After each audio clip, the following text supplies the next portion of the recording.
So this is Baruch Fleischman, Tikkun Elevator Kollel, Aryeh Kaplan, Rabbi Aryeh Kaplan.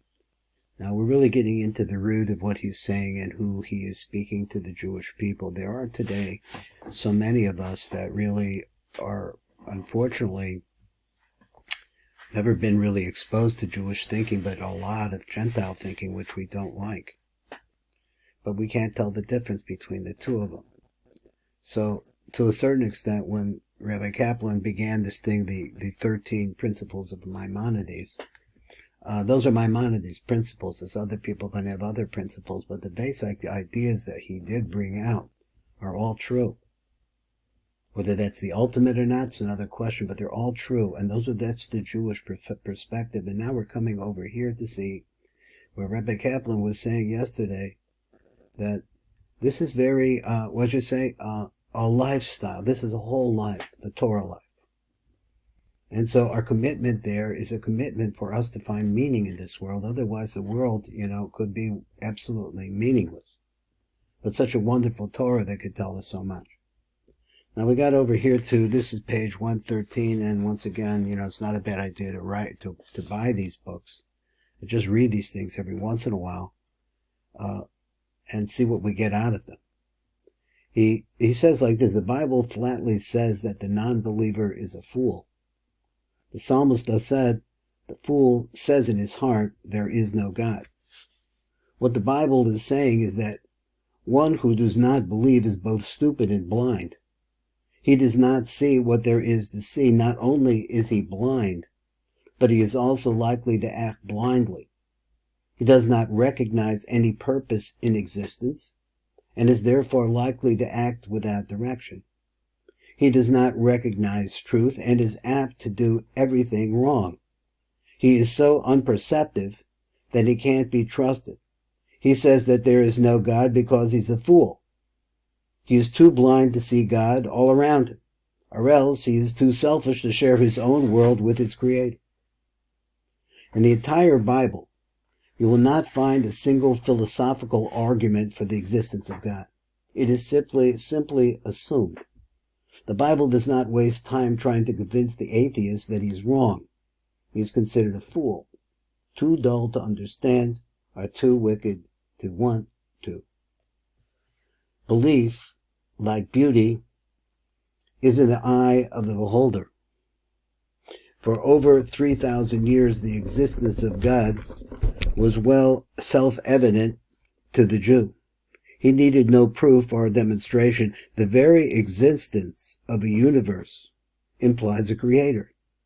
The psalmist thus said, the heavens declare the glory of God, and the skies proclaim his handiwork.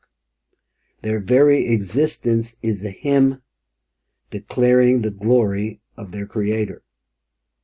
The prophet speaks of this more lucidly when he says, do you not know?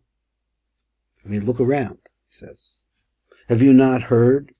Was it not told to you from the beginning? Do you not understand how the earth was founded? Lift up your eyes to the stars and see who has created them. He numbers them all like an army. He calls them all by name.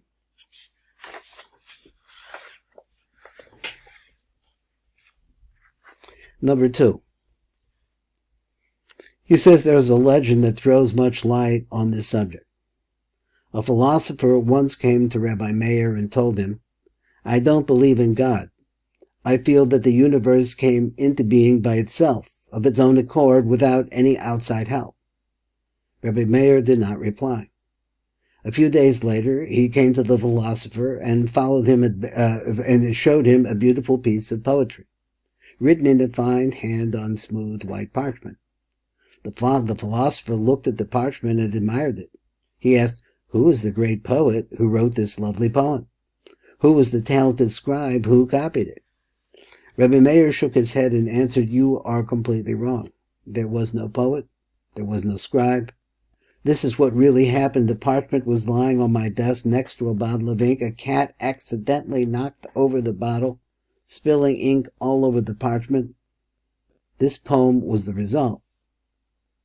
The philosopher looked at Rabbi Meir in amazement. He said, That's impossible. Such a lovely poem.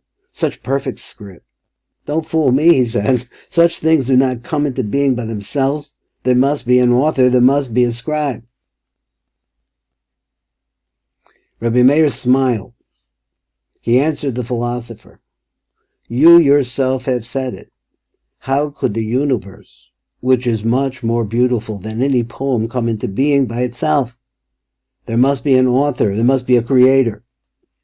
What Rabbi Meir was dramatizing, of course, was the argument from design. Now, what does that mean? We see a world that appears to be well-planned and purposeful. Everything in nature fits into its place. Tremendously complex creatures such as man himself exist in this world. How can a sane man really believe that all of this came into being without a purposeful creator? There is a midrash telling us that this is how Abraham, first realized the existence of God. Abraham said, "Is it possible that a brightly illuminated castle can exist without an owner? Can one say that this world exists without a creator?"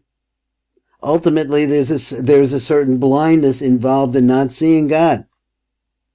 This is what the prophet meant when he said, "How upside down are things? Is the potter no better than the clay? Can something say of its maker, 'He did not make me'? Can a pot say to the potter, 'He has no skill'?" And that we must do, and all that we must do is ask the right questions. The Zohar quotes the verse. Now here we get into the shtickle bit of soap. "Lift up your eyes to the stars and see who has created these." The world that we see is these. Elah, that's the word Elah in Hebrew. Looking at these and ask who, that is me in Hebrew. Combine the two words Elah and me, these and who, and you obtain the word Elohim, which is the name of God as a creator, the holy name for God. One must really merely ask the right questions, and God appears in the answers. Person need only look at himself, and he will see the handiwork of the Creator. The fact that you can think or move your hand is the greatest miracle possible.